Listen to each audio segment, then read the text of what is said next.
Lady Braves a chance to take the lead on this possession for the first time since the opening bucket. Side wing now. Bounces down low to Dana. One-on-one on the block. Back outside to McGee. Drives in the lane. Jumpers up and it's good! McGee with 4 in a row and the Braves lead by 1. 37. Hey, what's going on? I'm Jake Hibbard and this is Sports Night brought to you by First Bank.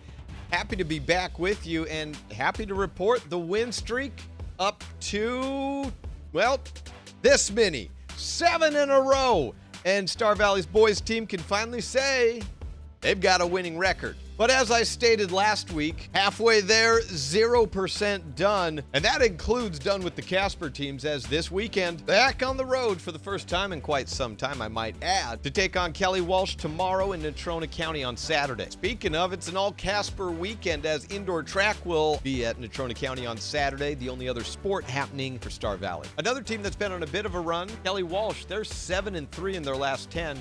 Those 3 losses coming against, of course, Star Valley, followed up by a loss to Rock Springs, and then most recently they lost their rivalry matchup against Natrona County. And Natrona County, 7-8, also on a bit of a streak of their own, winners of their last 3. There was the game against K-Dub, and then they won a double overtime game, 57-56 against Riverton, and then on the 8th, they beat Evanston 53-52. Last time we had this matchup pairing, it was Kelly Walsh that I focused on, and Randy Roden's 2-3 defense and runner offense. So with that in mind, I thought this week, let's take a look at what the Natrona County team's been able to do to string together some victories, specifically looking at that most recent win over Evanston, 53-52. That begs the question, did Natrona County really win it, or did Evanston lose it? Both are true, and that's a stupid question. Don't ever ask that. But let's see how.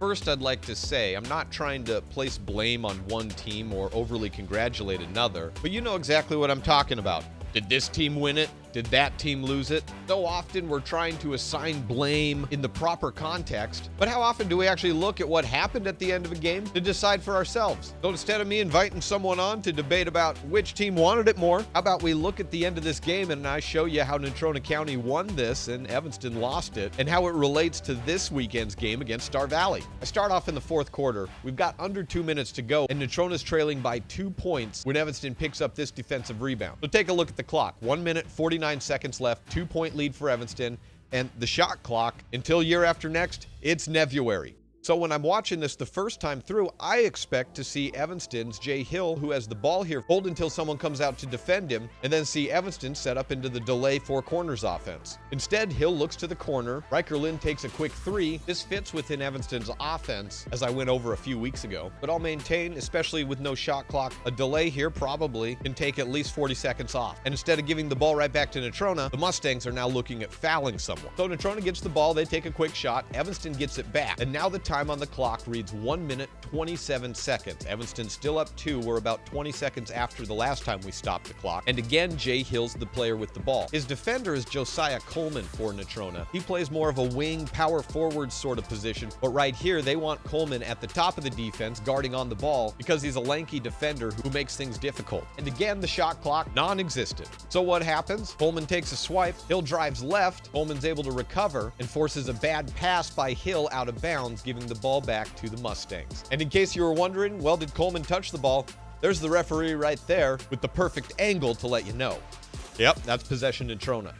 So we're under 1:30, Natrona basketball, and Evanston's playing man defense. That player running the offense for Natrona, Rogan Potter. This was Potter's 3rd game back of the season. If you look at the stats, you'll see he's leading them in points at 14.3 per game, but don't really worry about that. That's not really important right now. To land as soon as we can. This woman has to be gotten to a hospital. A hospital? What is it? It's a big building with patients, but that's not important right now. What is important is the last time Star Valley saw this team, they were without their senior point guard. He's back, and since being back, Natrona's won 3 in a row. Potter goes to the wing, and he'll get it back after they run a shooter out from the corner. And here's where Natrona wins the game. That's Tanner Hagar, their senior, leading 3-point shooter, setting the screen for Potter, driving to his right. This forces the switch of the 4-man Riker Lynn now defending Potter, the point guard, and Jay Hill is now guarding Hagar. Except, once again, there's Josiah Coleman, this time with a backside screen to open up the pass to Hagar. With Hill now out of the equation, it's on Brenner Lynn to step up onto the shooter, even though moments ago, his man was right here. As Hagar catches the pass and is on his way down, you can see Lim is already heading back to his original defensive assignment, and Hagar's wide open for the game-winning 3. or is it? Evanston actually gets the ball back with 13 seconds left. You'll see Lim work to Lind, who then hands off to Hill. With nothing happening, Clayton Cook sees his defender, Coleman, creeping towards the ball and decides to cut to the corner. Hill delivers it to him, but the help defender, Carter Cox, sees it immediately and is there to meet Cook right as he gets the pass. Cook doesn't have any shot at the three, so he opts to drive baseline. And when Cook gets a step on Cox, Tanner Hagar comes in to defend the post, forces the miss against Clayton, and by the time the Evanston rebounded shot goes in, there is less than 5 seconds on the clock. And in high school, that means you don't need to inbound it. You win by 1, and that's how Natrona won it. And yeah, Evanston lost it. It's a lot more about a few decisions than it ever is about heart or determination. And I think too much in sports media, we get caught up in the feels and don't actually focus on what's happening on the floor. And that's it for me. Thanks so much. I'll see y'all next week.